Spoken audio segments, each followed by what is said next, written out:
Covering music-related content of all genres. If it filters through Eastern Texas, it's fair game. Y'all bring it. From Texarkana down to the coast and Dallas down to Houston and everything in between. We are ETX ROCKS! Hit the brakes! Cut! Chad Malden here, music producer and mixing engineer for Malden Productions. You know, I want you to go to my website to get more information. I want you to go to maldenprod.com. That's MAULDINPROD, maldenprod.com. And you can find out about me, folks I've worked with. You can hear samples of my work, get any information that you need, and then also feel free to reach out because we're happy to answer any questions that you have or chat about anything that you want to chat about. Thanks a lot. Okay, he's had over 75 charted singles, 23 top 10 hits, and 6 number 1 hits. His 33rd studio album, Real Country Music, was released earlier this year, and he is currently touring the country, keeping real country music alive. In 2002, he was inducted into the Texas Country Music Hall of Fame, and in 2013, he was enshrined as part of the first class in the Houston Music Hall of Fame.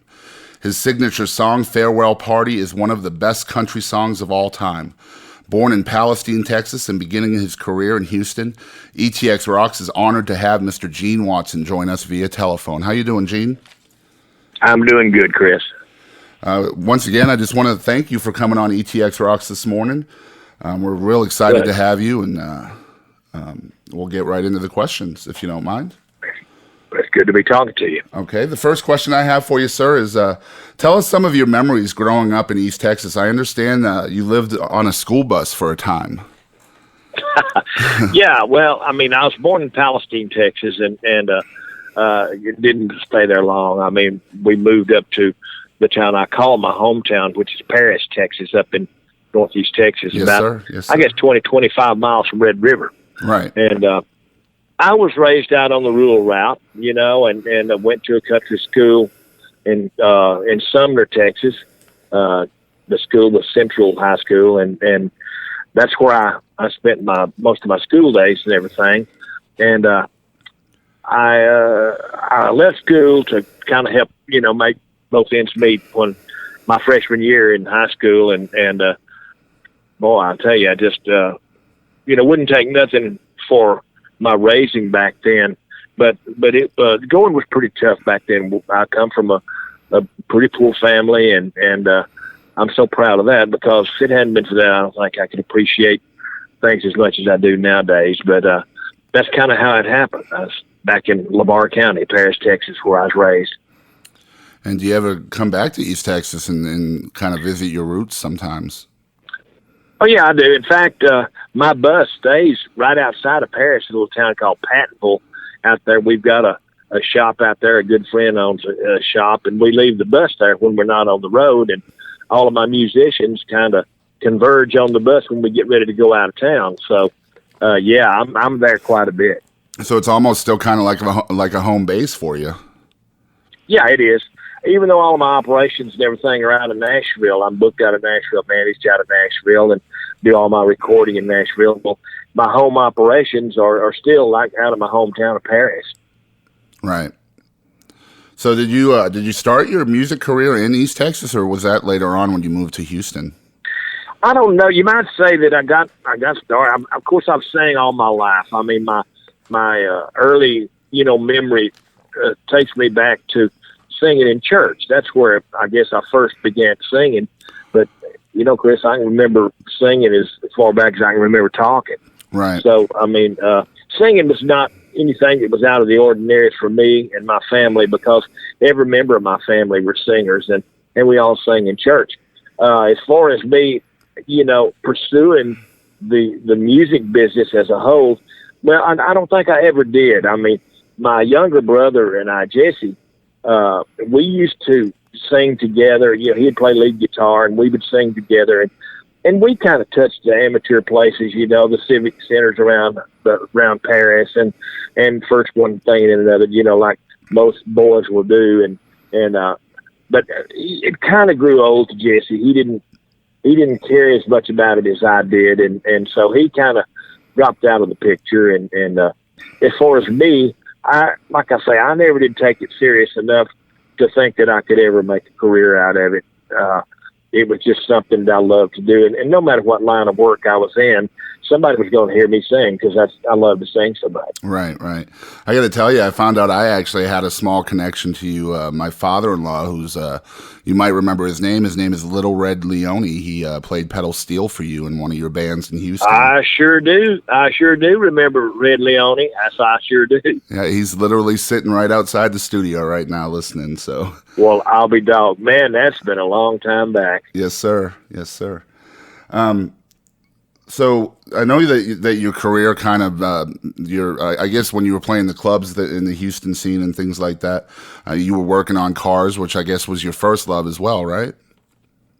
It was, yeah. I mean, as far as growing up as a young boy and all that, all I could dream about or think about was cars. I mean, that was my life. That was my number one passion growing up, was working on cars. And even when I was going to school, I worked at like a wrecking yard, where they disassembled old cars and took the parts off first one thing and another. And I worked there in the evenings after I'd get out of school, and I'd work there like on Saturday on the weekends.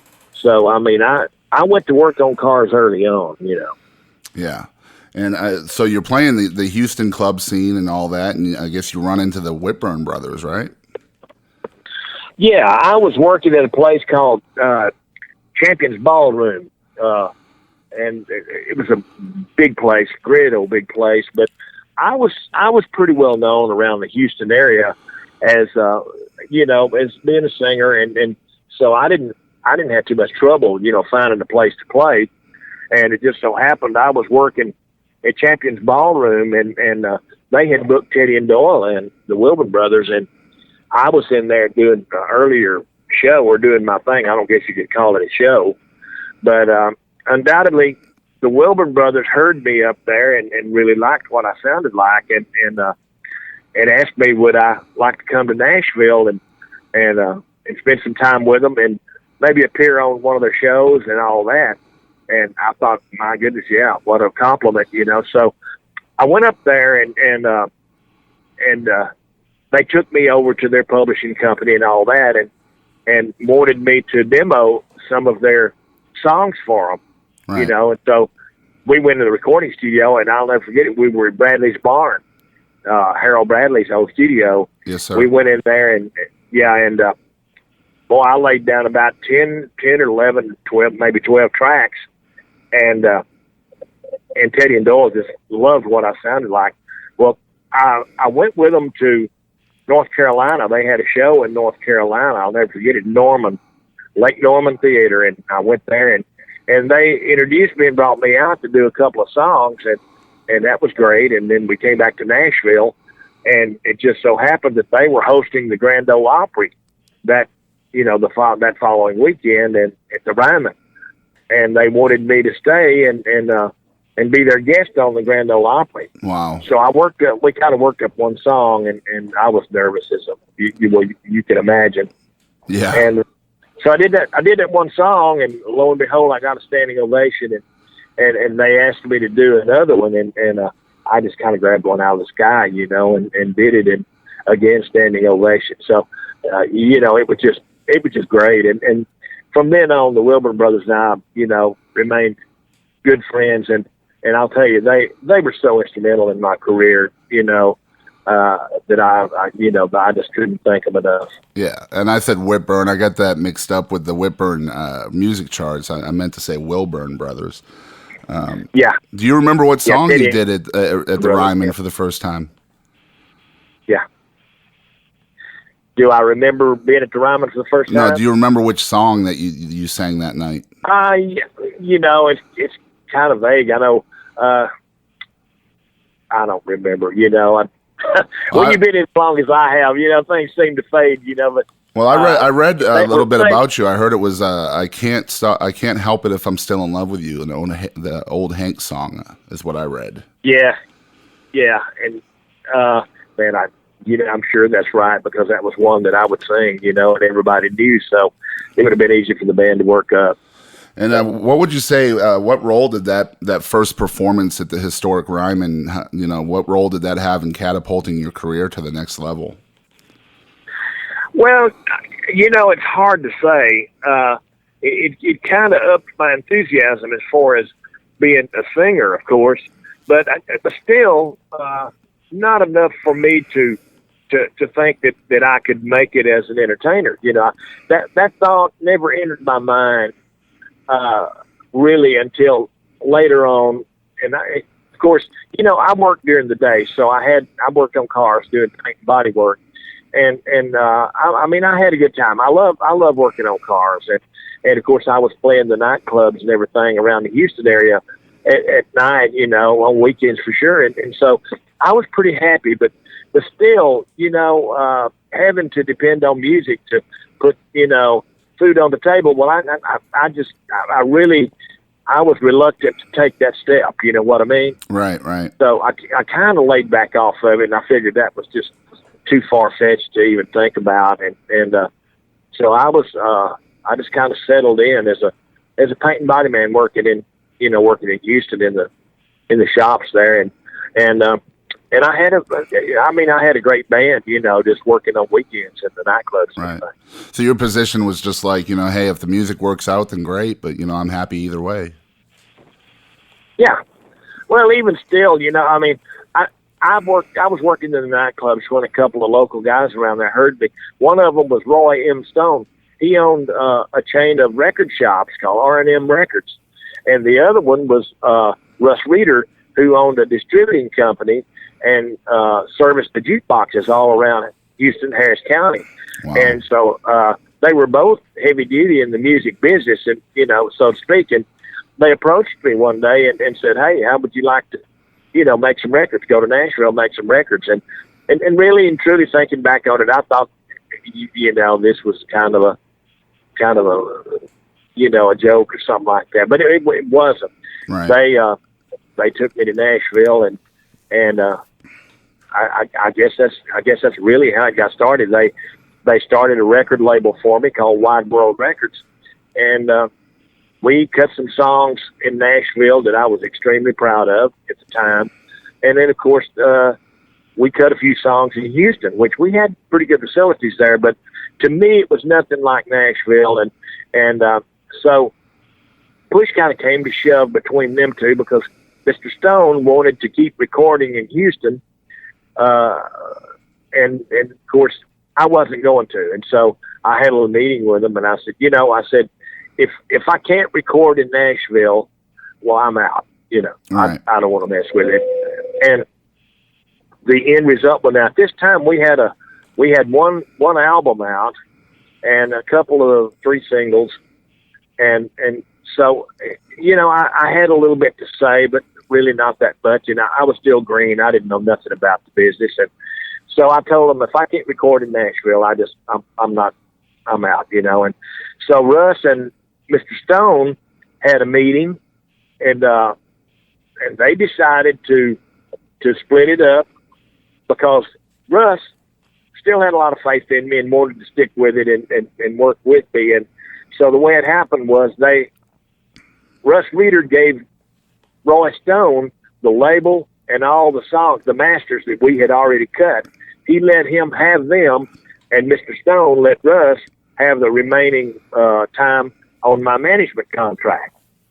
Right. And so from that, me and Russ Reeder kind of split off, and of course I didn't record nowhere but in Nashville, and some of the recordings that we were doing, you know, well, I came up with Love in the Hot Afternoon, which I had a lot of faith in. I thought the lyrics were kind of scary for the time. Yeah, for sure.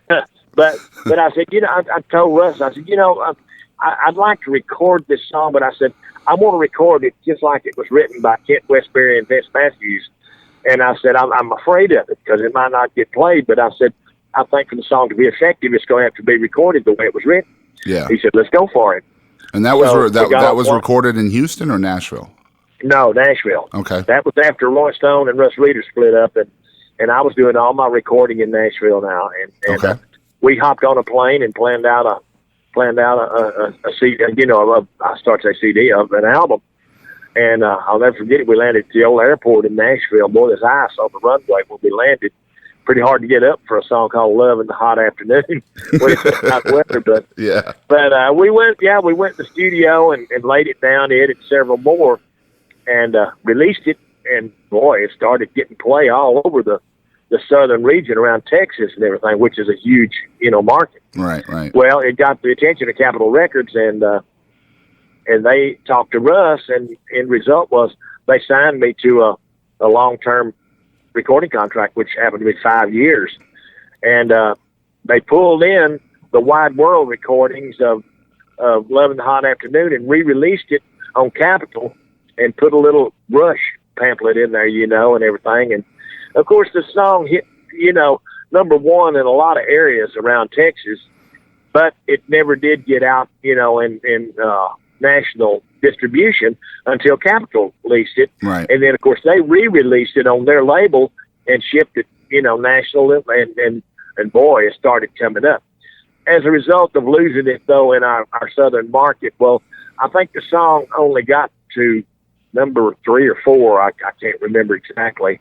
But the great thing about it was it turned out to be the number 4 song for the entire year of 1975. Wow. And, boy, that definitely opened the door. And we started shooting them out there. And what I was afraid of as far as getting played, it didn't seem to affect it. There was maybe a couple of stations didn't play it, but everybody seemed to jump on it. And, boy, it turned out to be just a great, great record for me. And, like I say, kind of opened the door for yes, sir. What would you say? What would you say is your favorite song out of all the songs you've recorded? It'd be hard for me to say. I mean, I try to answer that question with saying that whatever the people like is what I want to do. Right. And so I mean, because through all of this, I maintained my freedom to pick and choose as an end result what I recorded. Yes, sir. I mean, now that's not to say that people wouldn't recommend songs for me and give me their input and help me find them and all that. But as far as recording, I always had the final say. And if I didn't like a song, I was not forced to record it. And that's one thing that I've said so many times. I think that Gene Watson had a really, really good talent. It would be to pick the right songs for Gene Watson, Yes, sir. And I've always stuck by that, and even still today, I've got to really like a song before I go in the recording studio with it. So I'm so appreciative of that through Russ Reader and through all of the major record companies that I've been involved with. Nobody ever held my feet to the fire and told me what to record or told me how to produce it or anything like that. Right. And I know that probably one of your most famous songs, Farewell Party, I was reading some articles about you, and you actually had to fight to record that song because you believed in it so much, but a lot of people thought maybe it was too depressing or morbid. Yeah. I did. And I wanted to record it because I had sung the song in person. Even though I didn't sing it exactly like I recorded it, I had sang it in clubs and everything, and I knew people loved it, and I really, really, I didn't want to sacrifice a recording session and maybe be wrong, if you know what I mean. Yes, sir. So I waited. We were in the studio and been recording, and we had finished up about all that we had time to do. We had maybe 20 minutes left on the clock in the recording session, and I said, okay, now's the time. I want to do this song. And I got a guitar, and I got down on one knee in the middle of the recording studio, and all the musicians got their charts and started making charts. And I went through the song on an acoustic guitar, and they made their charts. We got on the microphone and just heated up the microphones and everything and went through it one time to make sure everybody was plugged in. And then we rolled tape, and, of course, what you hear on the record is the first cut.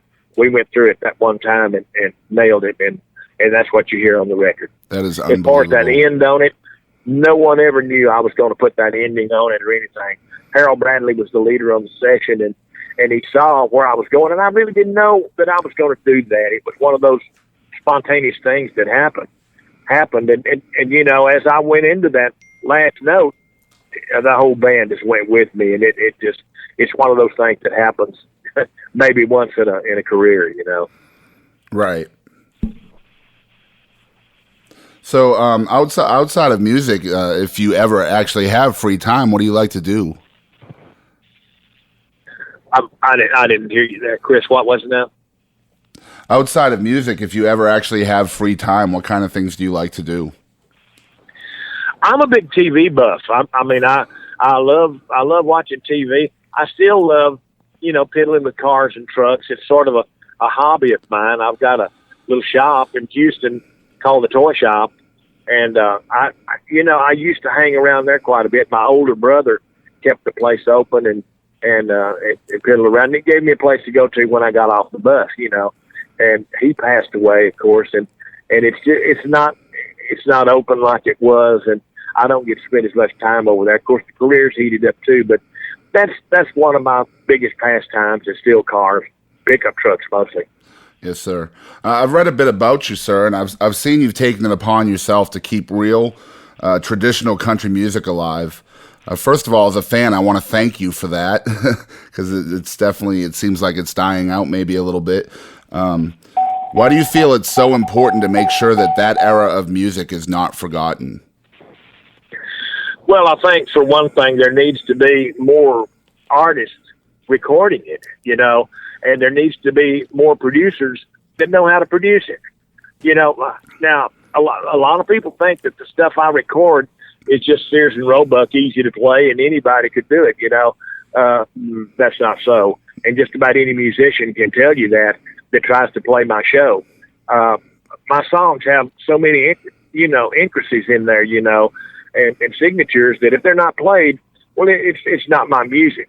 And so I think we need to have more artists come out, these new artists, and there's a few out there, don't get me wrong, but I think we need more new artists that are doing traditional country music because there's still a great audience out there, and they're just starving for, our kind of music, and it shows just about everywhere we play. I mean, where we sell these venues out, and we're so in demand, and I have to limit, the dates that I work because, at my age, I can't run, wide open and play 6 nights a week. I'm not even going to try, Right.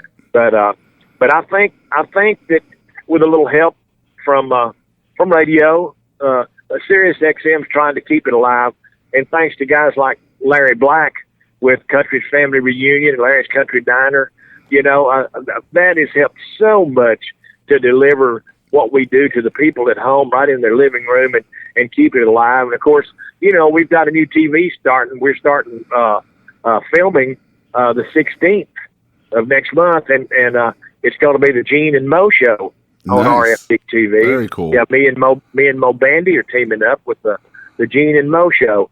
So, and it looks like that might be quite a success. I hope so anyway. And where can people tune into that?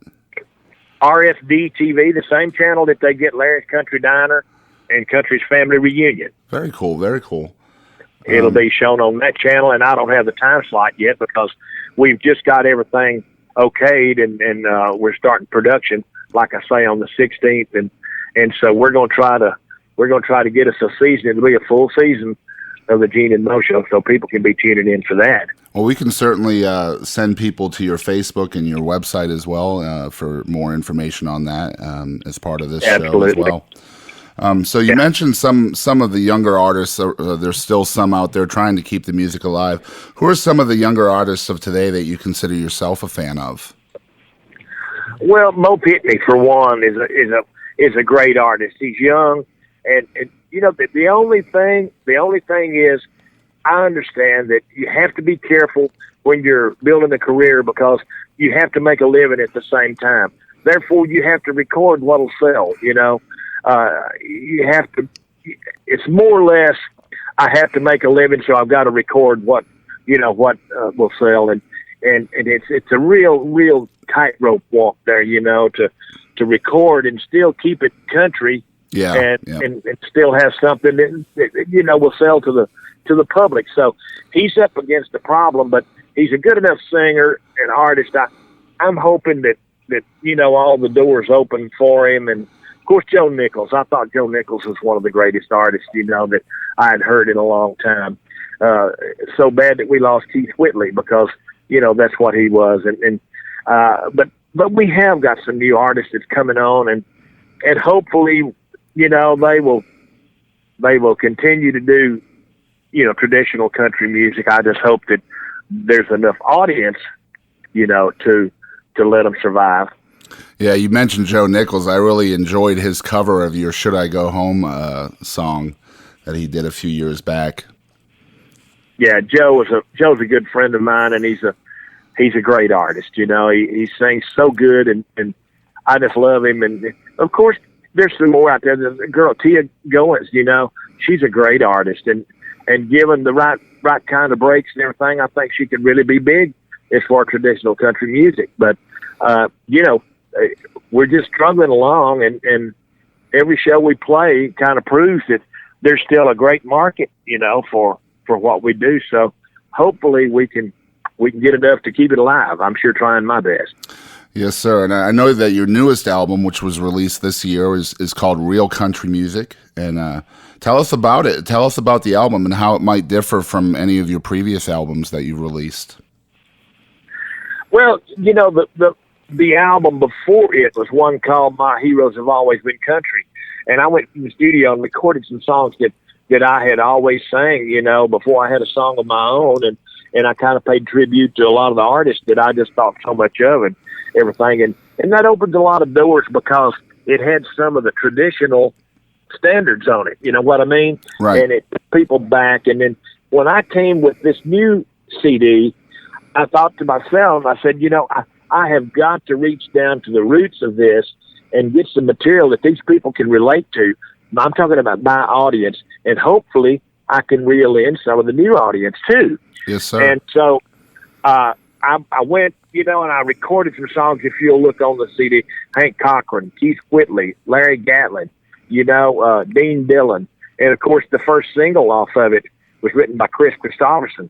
That's some pretty good stuff right there. Mm-hmm. And I think I might have proved my point with the Chris Christopherson single release, because 2 weeks after it was released, they told me it went number one on Amazon.com. Now that right there will tell you we've got an audience out there, Sure do. And I'm just thrilled with this Real Country Music CD, and I hope everybody that hears it, likes it as much, because I think it's one of my best efforts. And where can people find that album for purchase? Well, of course, Amazon.com, you can get it at iTunes, you can download it. You can certainly get it from our website, GeneWatsonMusic.com. And you can tune to our website and visit with us on Facebook. We keep you abreast of everything that's going on, where you can buy our product, all of that stuff. And I would love to encourage people to do that, because they're what makes the wheels turn. And I know you're also in the middle of a really long tour as well. Tell us a bit about that. Yeah.